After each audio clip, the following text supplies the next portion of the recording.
time. We're going to start on time, and we're going to make it up to them by ending early. Yeah. Okay. I want to say welcome to everyone that has joined us for this webinar.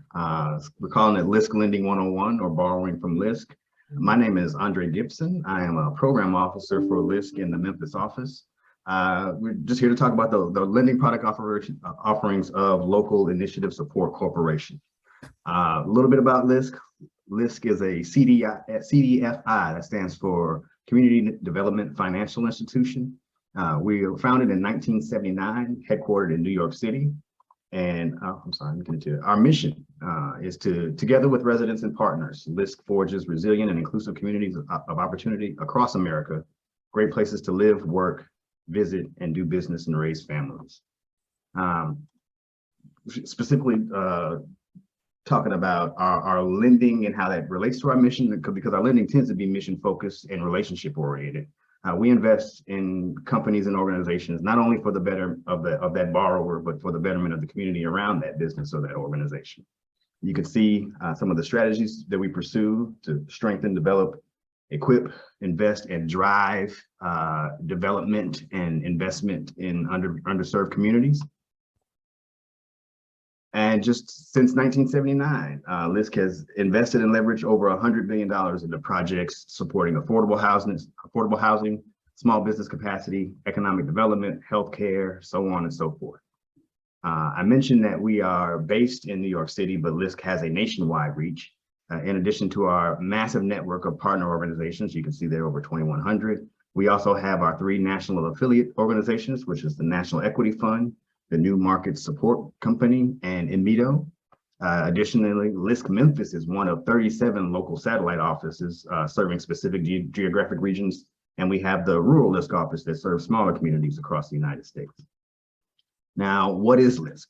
LISC is often kind of incorrectly assumed to be a philanthropic organization or a foundation. We're not that. We are a financial institution, but not a foundation.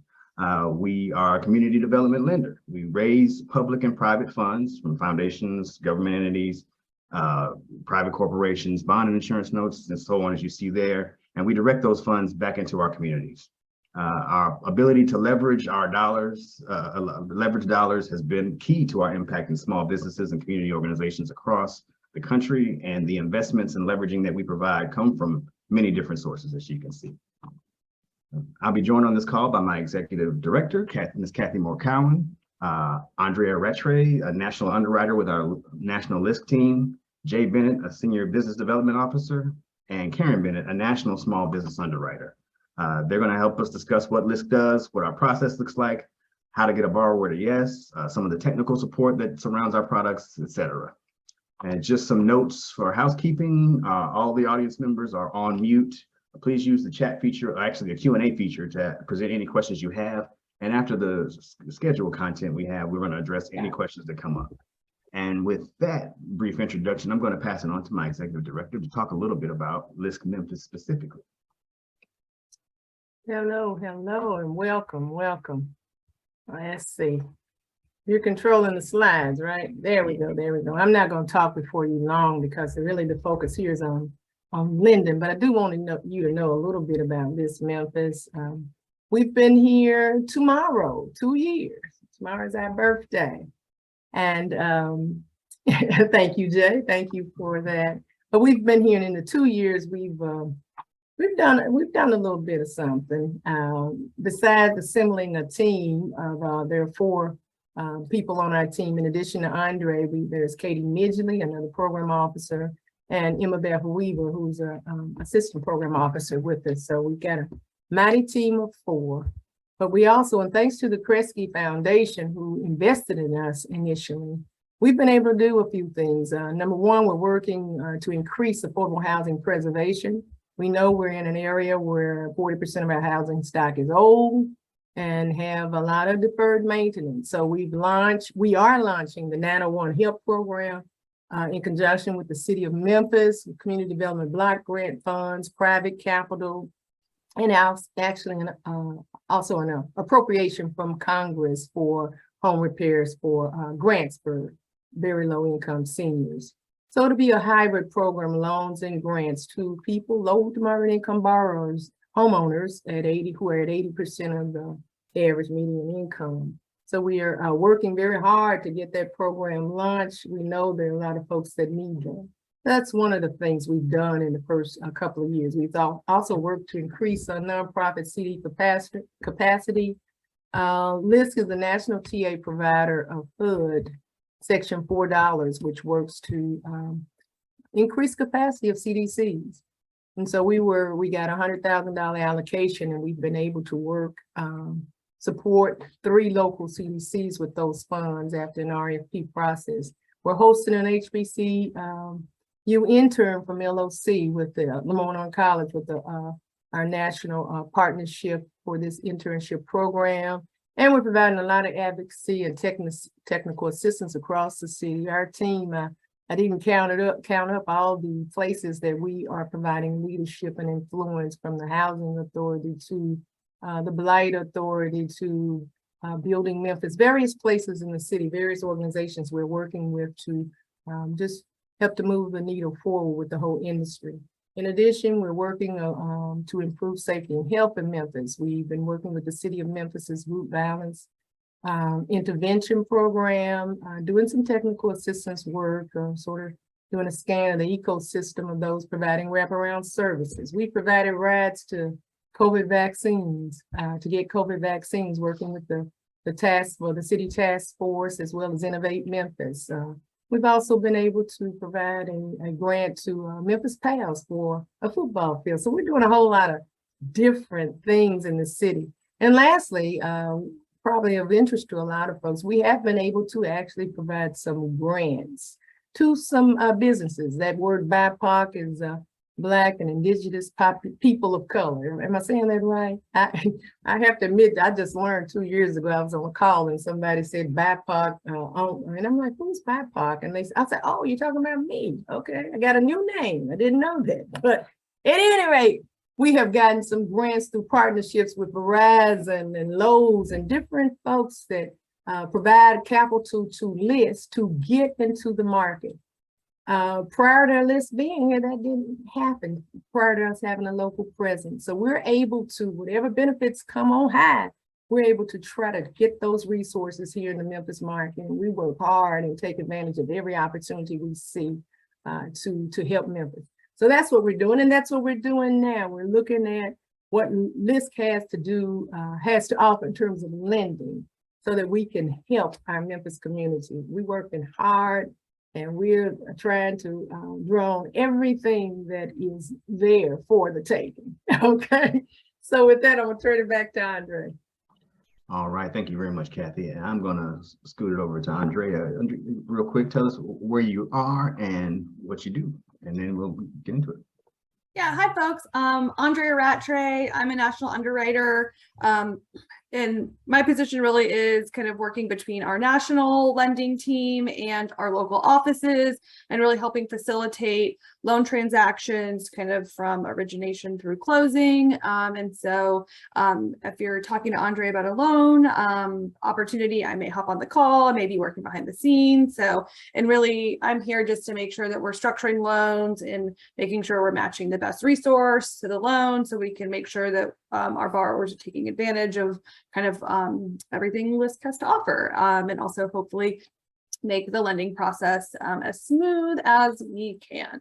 So, and I am in Atlanta, but support the Memphis office as well as several other cities across the Southeast.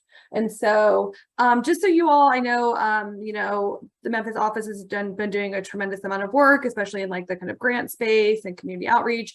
And so just kind of want to really provide an overview of LISC lending generally. The thing that's kind of great about LISC is we're really, we do a lot of different stuff. So that's kind of really, really great opportunity. You know, we don't just have like one box of product type, you know. So want to highlight one project, Astoria Co-op. And this is actually a grocery co-op located in rural Oregon. They came to us.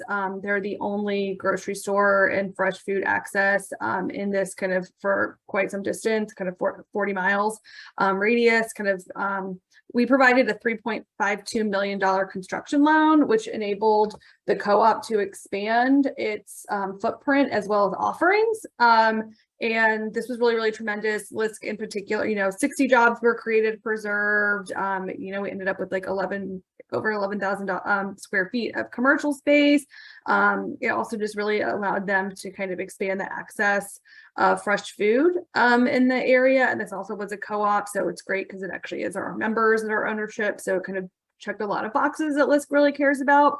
Also, this is a really great opportunity for property, like for projects that are specifically kind of like grocery stores and providing fresh food access and are in a food desert. LISC actually does have some lower cost capital that we can blend down, and just recognizing that this is kind of an essential service that we want to support and help grow our communities, engage with them. So that's just one type of project that we can do. And next, we'll look at, again, when I say that LISC is like, we can do lots of things, we really can. And that goes from our loan products where we can do early stage pre-development financing all the way through a permanent loan. And our permanent loan terms really are right now around 10 years. But again, we can assist with pre-development financing, acquisition, construction, mini permanent perm. For those out there who are in the space where you are, how you have some grant funds, say it's CDBG funds or home funds, and we know those are on a reimbursement basis, we can look at bridging those.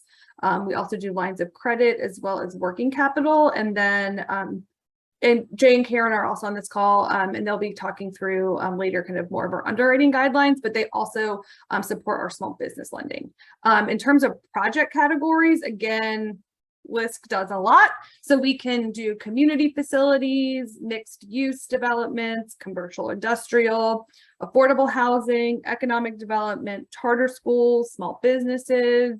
We really are willing and able to look at lots of different things. We have federally qualified health centers we can also support. So you name it, we've probably done it, or we're at least willing to maybe chat about it within kind of certain underwriting criteria that we'll get into later. Go to the next slide. This slide really looks at our basic kind of these loan products that we discussed, provide some context for our loan exposures. Typically, we look at kind of around 8 million. We can go above 8 million, but it requires a second level of approval process. Again, this slide really just kind of provides a wide range of some of our interest rates and terms.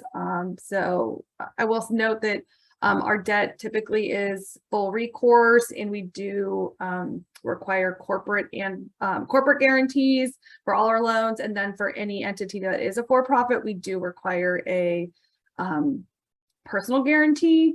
And about currently our fees are kind of 1.5% up to, and then for small business, this kind of can be up to 3%. So move on to the next slide. All right, and so now I'm going to turn it over to Jay, who is going to provide lots of details on our small business lending and some other details and special products we have.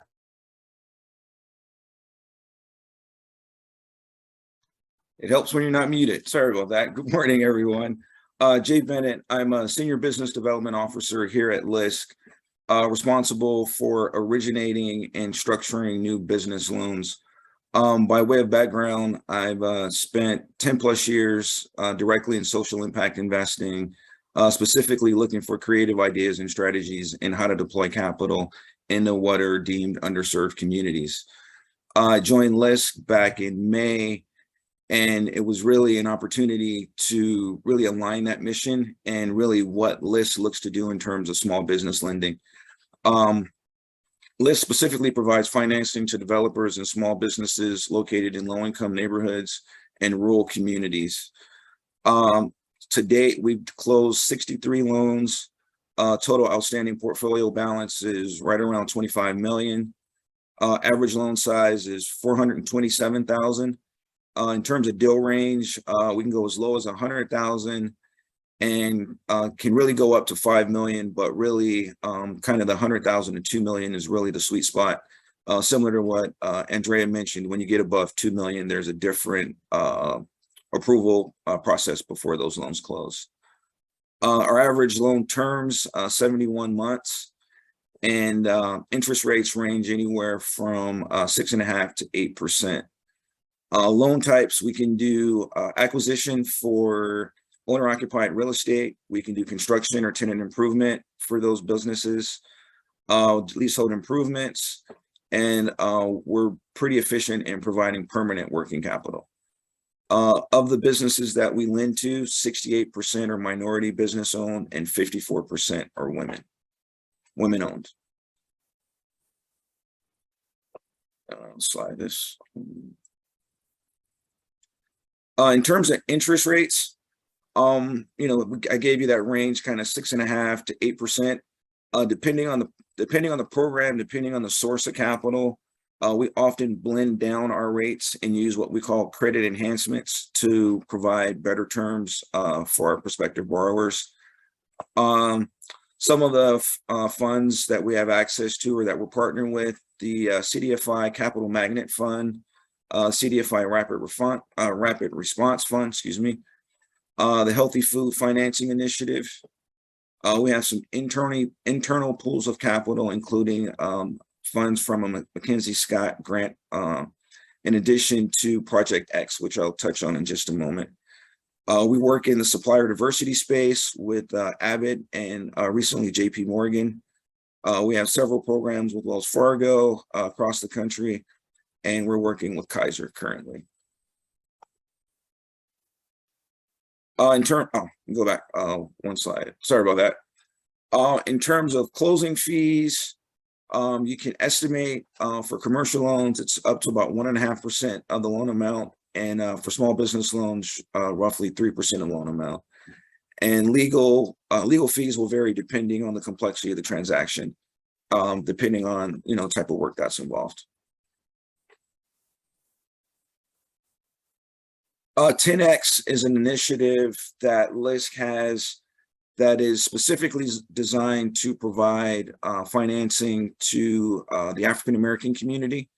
It's really looking to scale solutions and ideas for closing the racial health, wealth, and opportunity gaps in communities of color. There's really 4 pillars of this program. And just again, by way of background, I started my career as a financial advisor with Merrill Lynch. So understanding the importance of generating wealth, and more importantly, generating intergenerational wealth, is a key component of this initiative, and is really a key initiative that must be and will continue to be embraced in the African American community. But specifically, the program is looking to generate wealth and equity by investing in solutions to increase home ownership and business ownership opportunities for people of color. They're looking for ways to create economic mobility by creating savings and supporting digital access and quality education that leads to jobs with good wages and benefits. A lot of the small businesses that we finance are major employers in their local communities. So that's a tangential benefit that you get by helping these businesses scale in local communities. We're also looking to improve community health and resilience by investing in healthy food, healthcare access, childcare, cultural assets, fitness and mental wellness, and climate justice. And lastly, we're looking to reimagine community safety in a way that empowers communities and keeps them safe while addressing systematic racism and criminal legal system that disproportionately impacts men of color. You can go to the next slide, Andre. This is an example of a deal that LISC closed in Champaign, Illinois. The company was Tank Construction Supply. It was a certified minority and woman-owned business that provides construction materials. The company had a contract with the University of Illinois, but needed mobilization capital in order to get that contract off the ground. We were able to provide $244,000 of permanent working capital to help get the project started and to fund the mobilization of that project. The contract is part of a much bigger program within the university. And again, you can see that this loan supported a minority and female owned business and helped preserve 3 full-time positions.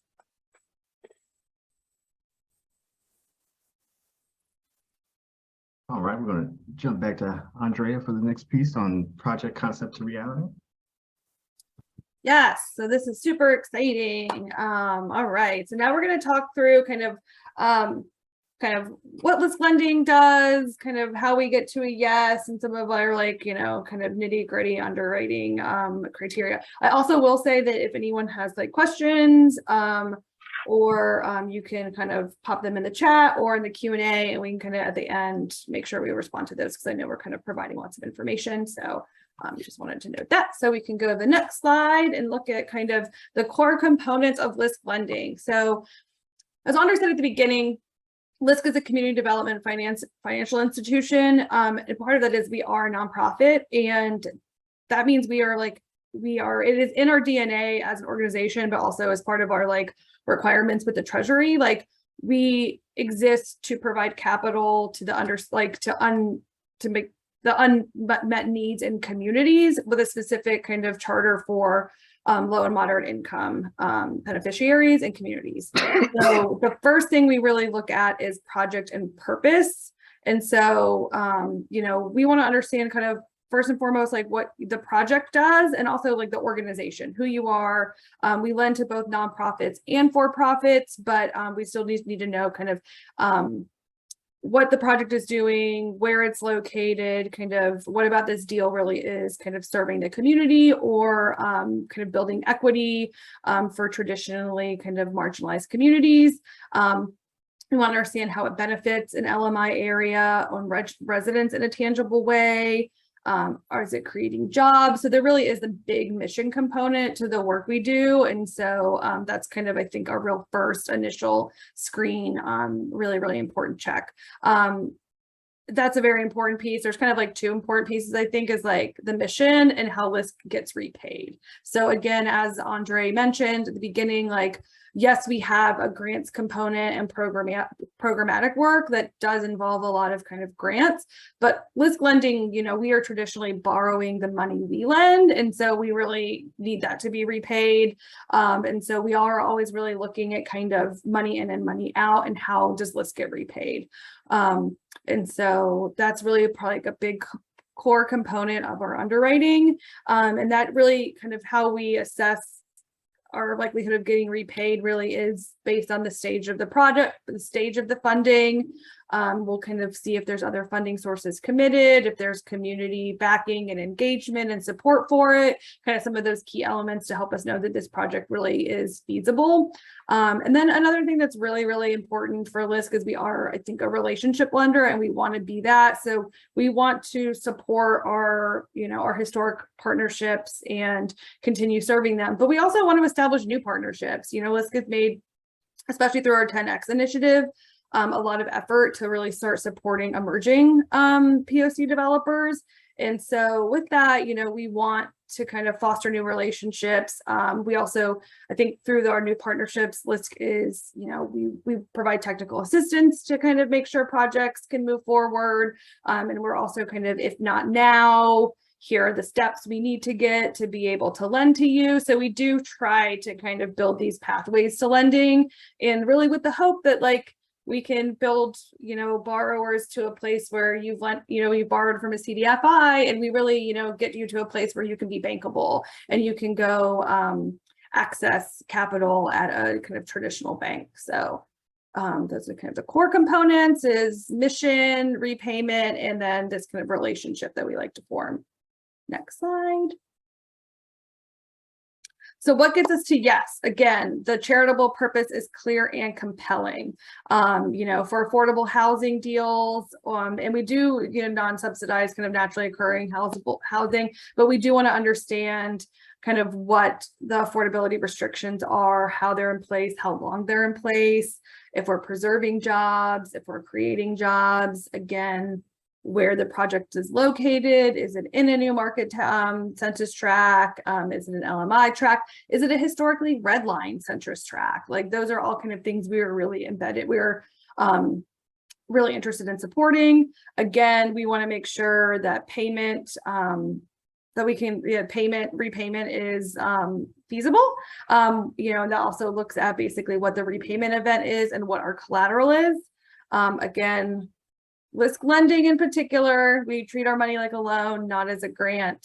So we do have grant resources, but that is kind of on the programmatic side, and LISC lending really is looking to try to recapture the funds that we let out. And I will say that in a way that we are also very patient lenders. And so we're trying to be as patient and flexible as we can. Again, Momentum want to understand that the organization has the capacity to actually execute the project, right? So I think, that there's evidence of experience, previous experience that lets us know that we are, the borrower can execute the envisioned plan and get to a repayment. We also want to know that the neighborhood and is involved in this really as a kind of community embedded and supported project. Next slide gets into due diligence. And so once you're gonna get off this call and be like, I have a great deal for Andre, and you're gonna reach out to Andre, and Andre's gonna be like, God, this just checks all the boxes.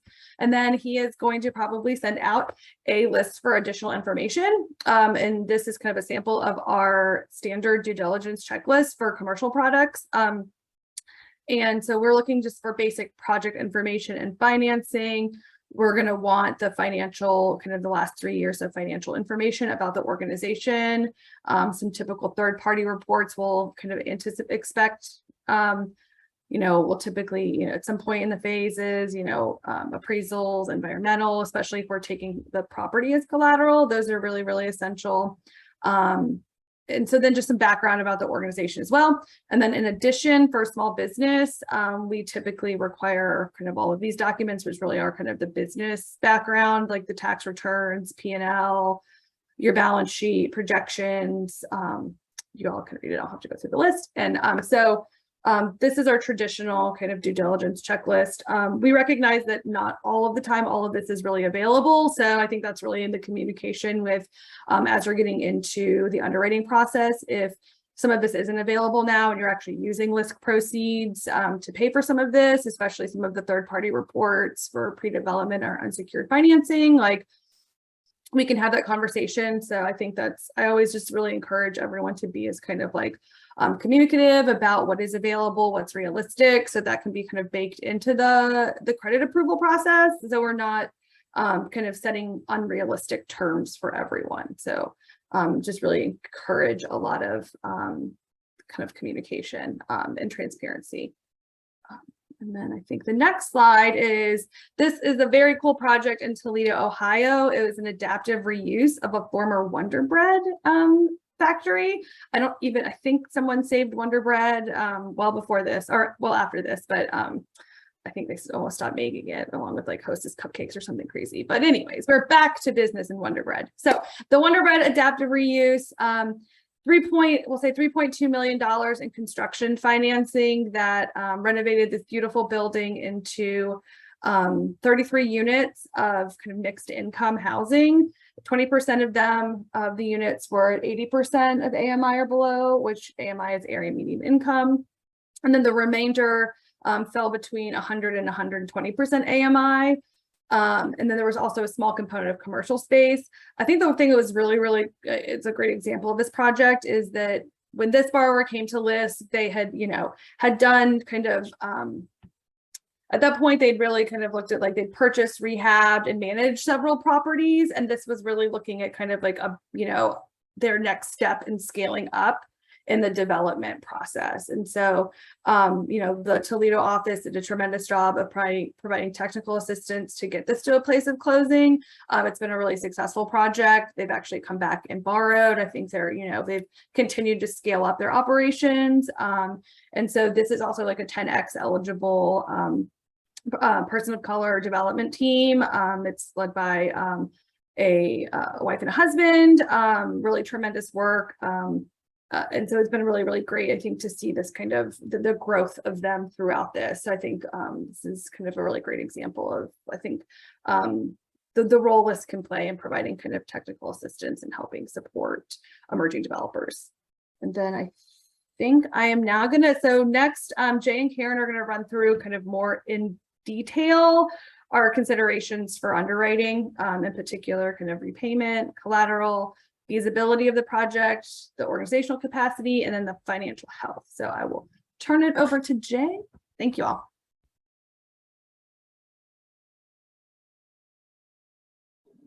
Hello again. You want to go to the next slide, Andre? The fun part. So LISC is considering making a loan. What are the things that we have to think about, both on the origination and structuring side of the house, and ultimately through our underwriting process and closing? No surprise, one of the most fundamental things is sources of repayment. If we make a loan to a small business or to a developer, can we get comfortable with the fact that there is a source of repayment and we will ultimately get our loan paid off, ideally on time, on schedule? So things that we look at, depending on the type of deal, is there takeout financing committed prior to closing? You'll see this more in real estate transactions, but in times on the small business side, there may be takeout financing with SBA or other types of financing entities. Are all the subsidies, grants, and tax credits fully committed? That's really important, because as we get to close, we want to know that the whole capital stack is in place and that we're not closing in front of what could be a potential problem if those grant dollars are not ultimately allocated and it creates a deficit in the capital stack or in the project. Similar to takeout, has next stage financing source been identified, and how strong is that commitment? We will take companies or small businesses that are not quite ready for bank financing, provide capital to get them to actually scale them and get them ready for traditional bank financing, and then help the client can then go back to a traditional bank. But that's what that kind of means. We want to make sure there's a path to getting longer term financing in place for the company. Real key fundamental: will the project or will the business generate enough cash flow to repay the LISC loan and any other outside financing? Is there sufficient cash flow or global cash flow to repay the debt that's been requested? Are there market studies showing a need for the project in the community, or are there contracts in place or letters of interest that the business has that says, the company can take on the project, they have the wherewithal, etc. And, is it based upon the LOI, etc.? Again, does it look like it's going to generate enough cash to move forward? Does business operations support the requested debt, or will the projections in some cases support the debt? If there's a contract that's coming in that's going to be worth X dollars, we can lean in on that contract to help get a financing across the finish line. So we're not only looking at historical financials, but we will look at projection-based deals if they're supported with contracts. And then finally, is the business growth supported by business plan or market research? Real important that businesses or business owners be able to tell their story, kind of the history of the business, where has the business been, where are they trying to go to, kind of understand some of the pitfalls that they may have had as they've grown their business, kind of where are they now, and then where do they see the market opportunities. A well-written business plan does not have to be long, but if it can cover some of those key points, it goes a long way, both on the origination side, but really important when you get to underwriting and the underwriters are trying to understand the business and they may not at that point had an opportunity to talk to the client. It really gives them a sense of the business and kind of what's going on prior to that call happening. You can go to the next slide, Andre. Project feasibility. Does the project make sense? You may want to build 100 units in a certain area, but if you're in a brownfield or you've got some other considerations, with the site, does the project make sense? We spend a lot of time understanding that. Then you look at, is this something that fits in the neighborhood? Are you working with community stakeholders with the project that you're trying to develop or the business that you're trying to run? We here at LISC, we will not lend to sin businesses. I'm sure you can kind of imagine what some of those are, but we want to be good stewards for the community, and we want to make sure that the capital is going to effectively and positively impact the communities that we serve. We look for things, is a project located in an economic empowerment zone? Might it be in an opportunity zone, new market tax credit area where other incentives may come along to help the project? But we're looking for what other incentives and economic empowerment is happening in the area. Is the project located in a LISC BSC neighborhood or near LISC economic development incentives? Are there projects that we've done in the community that we can point to where, again, we know the community and know kind of who the stakeholders are? Are the project assumptions supported by third-party data? Again, in the terms of a contract, it's pretty easy to know what we have on the small business side, but on the lending side, are you supporting your rent assumptions with, qualitative and quantitative data, or is it just you're just building a projection to fit the loan need? We want something that's going to support whatever those numbers are that go into the projection and can be substantiated. Typically, for commercial loans, we have a 1.15 minimum debt service coverage ratio. With our small business lending, we actually do 1.20, but we use a global debt service coverage ratio, meaning that, excuse me, that we're not only looking at business income, but we're also looking at any outside income that the business owners may have as well that could help support the overall transaction. Next slide. Collateral. Here at LISC, we are collateral lenders, meaning that we're looking for you to pledge some type of asset in exchange for the loan that we're providing. Typically, what we look for, real estate, we're looking for a first lien on our first mortgage on the property. Depending on the development, there may be other structures, for more seasoned developers where we may have different positions in that. On the business asset, we're always looking to file what's called a UCC filing on the business, and that just pledges the business assets against the loan. And on any equipment that we finance, we're looking for a first priority lien on that equipment. So if you're buying, Karen's gonna love this one, but if you're buying a group of tractors for your company, we want to make sure that we're gonna have, that's an inside joke, by the way, I'm sorry, but you're gonna make sure that we have a first lien, specific first lien on those assets in the case that we have to take possession of those. We also look at the value of the collateral. What's the loan to value? And guarantees are not collateral on a loan. Guarantee says that the sponsor stands behind it and will pledge outside or other assets, not pledge, but has outside assets to support and will ultimately stand in the event that the loan goes bad. But the collateral is truly where LISC mitigates its risk because we have a first lien position on those assets. The credit requirement, unimproved land will go up to 80% LTV as is. Improved property, we can go to 90% LTV as is. If it's unsecured, meaning it's probably going to be a shorter term loan, we'll go up to 250 to be dispersed until we have evidence of takeout, that permanent financing or other sorts of financing coming in.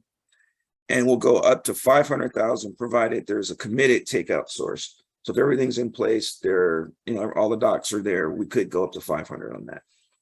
And I apologize for my voice going out. I'm not sure what's going on. Okay. Hi, everybody. I'm Karen Bennett. I'm a small business underwriter. I've been with LISC for about little over 2 years. I have 25 years working for mainly big banks as a small business underwriter and running teams. And I've also done some consumer lending as well. that time, but I'm really enjoying working for LISC, and I'm going to get into a little bit of that as to why here in a bit. But the other thing we look at for the underwriting is the organizational history. Who founded them? What is their track record? What's their background? How much experience do they have in their industry? And then does the senior management team have experience managing a project like this? I see this a lot where you have a business that they want to build a new building. They've always leased.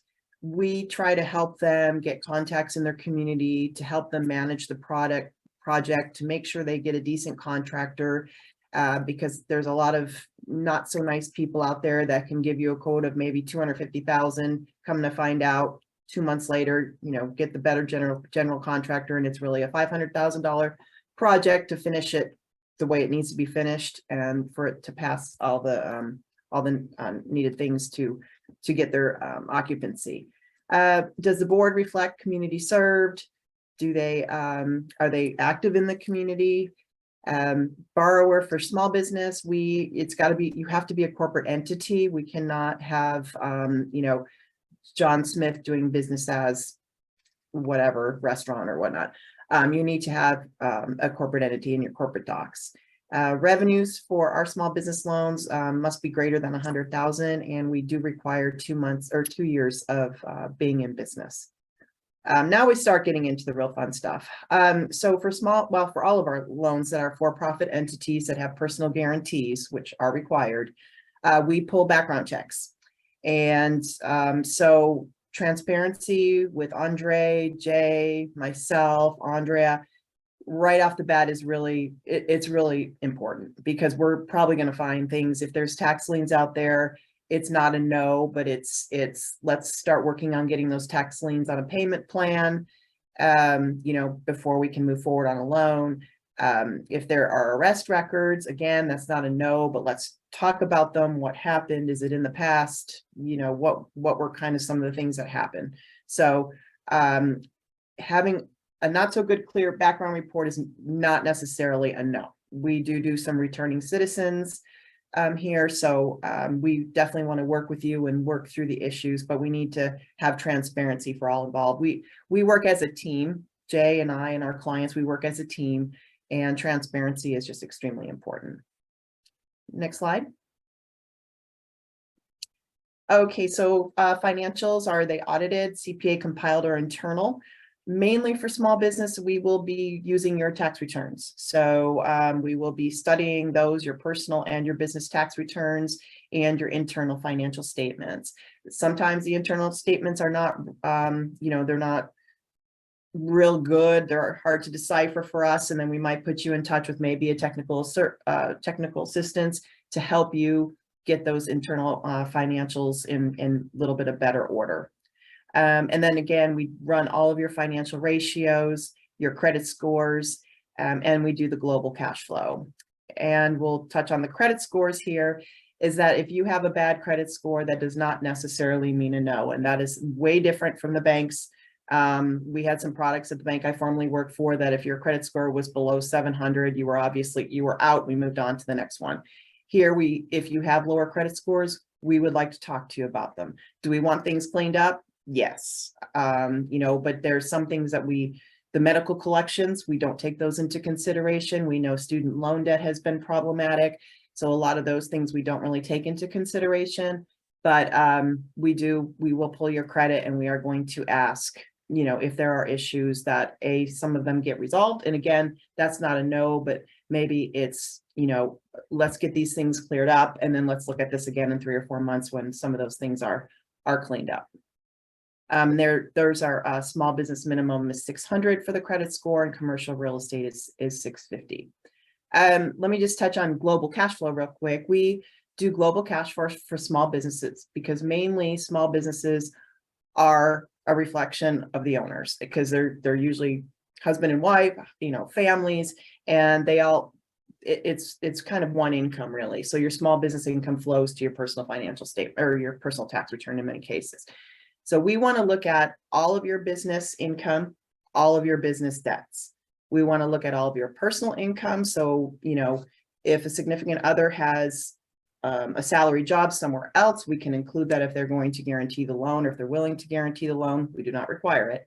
But other income, if you're on Social Security or things like that, that's all included. And then we also are going to pull your credit report and look at your personal debt. So we will include all of that to come to our global cash flow ratio. So that's how we get to the global. It's everything. It's personal, business, income, and expenses, and debts. Next slide. And this is one of our smaller loans, but we did a $100,000 loan to Cuzzo's Cuisine. And we did them a working capital loan for inventory, payroll, and expenses associated with expanding to their second location. We also gave them some technical assistance through Aspire Community Capital out of Charlotte. This one was a great example of a good teamwork partnership. We got this loan pretty much approved and closed with, I want to say within 30 days, which for us is pretty quick. But that's where we need to have all of us working as a team to get the required information for underwriting, for closing, et cetera. So if we can work at a team and you have people on, in your business, either it's yourself or, some team members that can help get things like insurance information, corporate documentation, things like that, it's very, very helpful to get our closing process to be a little bit quicker. Next slide. Oh, oops. All right. Thank you, Karen. Thank you. And Jake, for that part.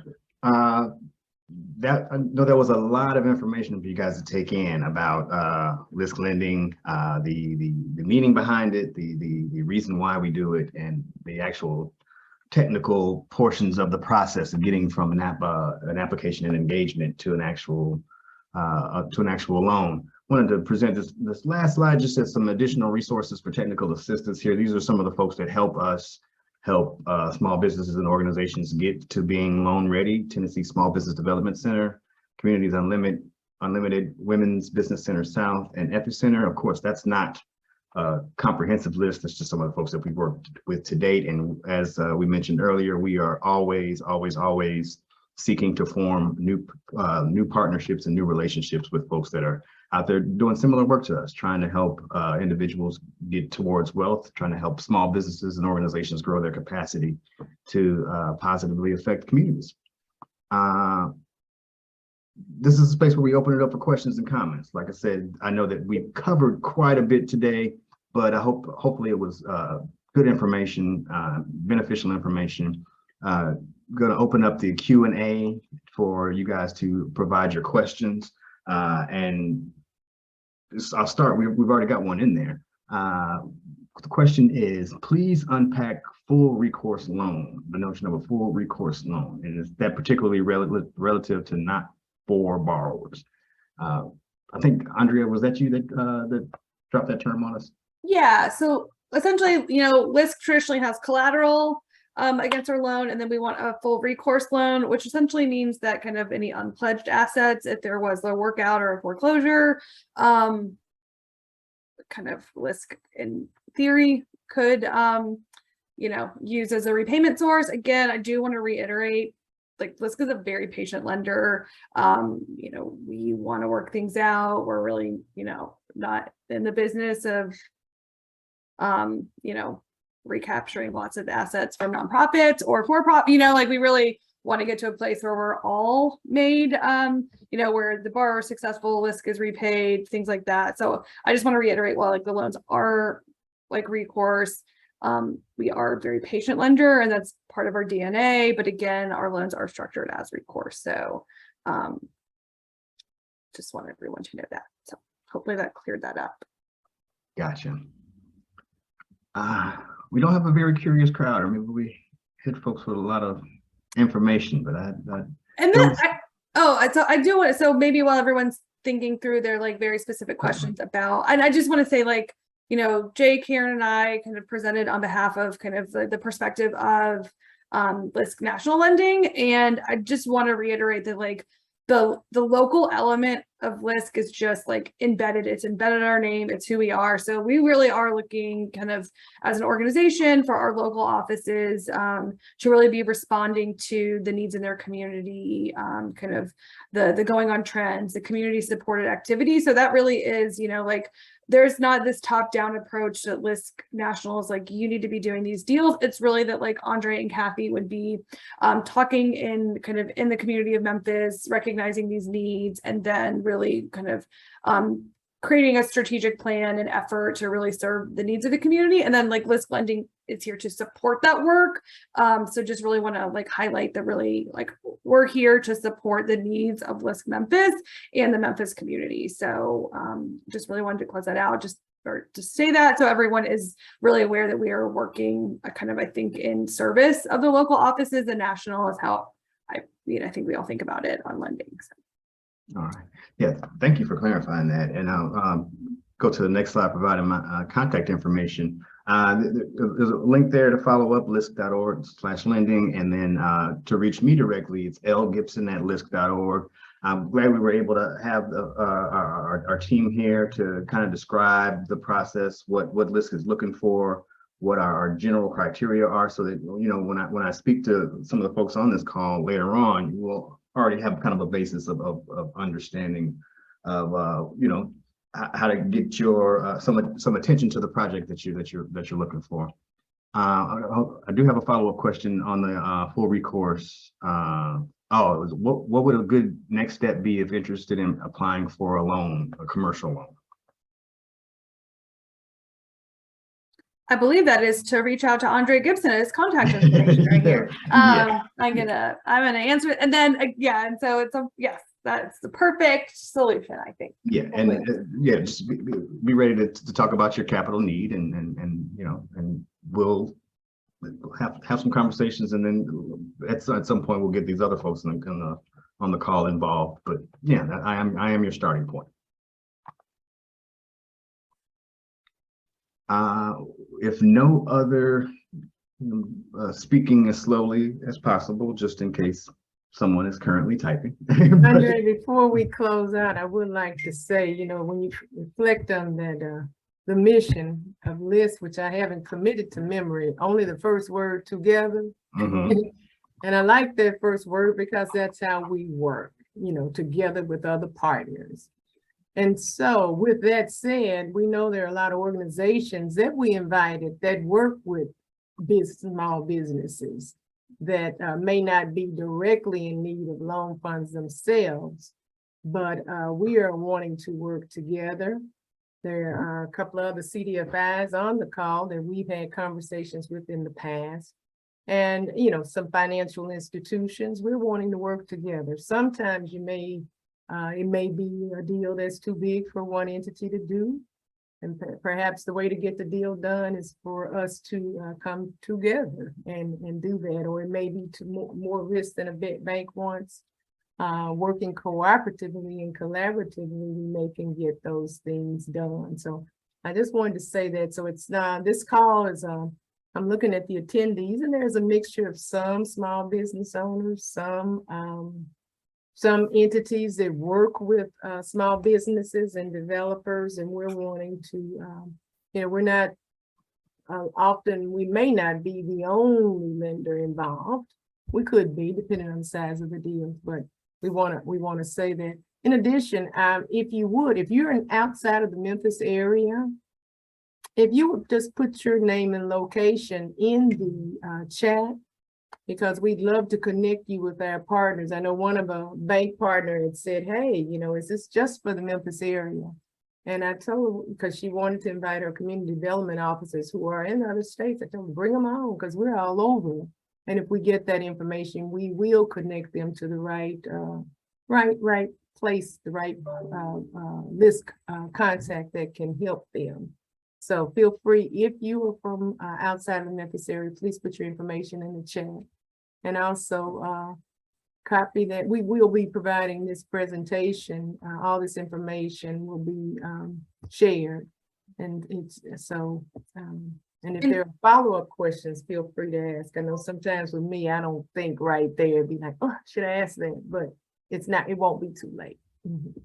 And Kathy, one thing, and this is one thing, we have an updated product sheet for our commercial lending products, which is kind of like everything but small business. And so I think when Andre sends out this presentation, we can include that. And that includes kind of our project terms. And it was my job to explain this, and I didn't on the slide, but especially since there are like other lenders on this, on the call, LISC has some flexibility in some of our, in our terms that are, we have like a higher LTV limit, like loan to value than traditional kind of banks, especially I think we've been seeing kind of like some contraction in that space with kind of rising costs and things like that.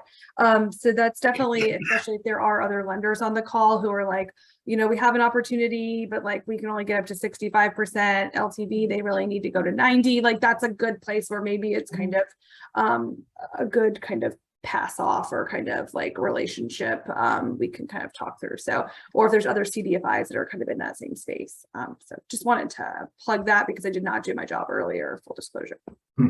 A late arriving question, are lines of credit an option?